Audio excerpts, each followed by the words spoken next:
Hello, today I want us to look at something very important, and this is it. Anxiety only ends up in causing tension, fear, and unrest in our life.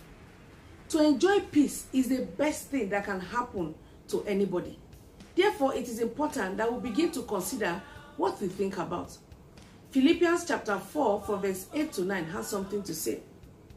Finally, brethren, whatever things are true, whatever things are noble, whatever things are just, whatever things are pure, whatever things are lovely, whatever things are of good report, if there is any virtue, if there is anything praiseworthy, meditate on these things. Verse 9 says, the things which you learned and received and heard and saw in me, this do, and the God of peace will be with you.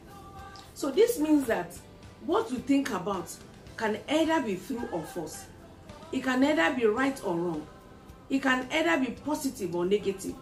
It can either be lovely or unlovely. It can either be of good report or of negative report. But do you know what? That the word of God can actually identify what our thought life is. But before we go further, I want you to know that the word of God is forever true. It's forever positive. It's forever right. It is forever excellent. It's forever trustworthy. It's forever dependable. It's forever praiseworthy. It's forever pure and the best that you can rely on. You can use this word of God to shut down any thoughts that want to take away peace from your life. You can use this word of God to shut down any thought that is against what God has said concerning you. And so if the word of God said that I will make a way where there is no way, then you don't have any business to think otherwise. If the word of God says that you will make it in life, then you don't have any business to think otherwise.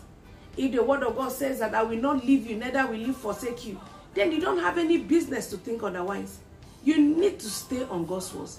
You need to continue to think about this, because that is what the word of God says. And so I want to encourage you today, my dear friends. I want to encourage you to take charge of your life. To take charge of your life and refuse to think on anything that is against what God has said concerning you. Refuse to think on anything that wants to drag you away from peace. My dear, this is very, very, very important. Stand your ground in the word of God. Continue to think on what God's word has said. And if you stay long on this, my dear, the peace of God will flood your heart. It will flood your heart in the name of Jesus Christ. Please, I want you to repeat this after me. I choose to stand on the word of God so that it can take hold of my thought life and to be so in your life in Jesus' name. Thank you so much and see you next time. Bye.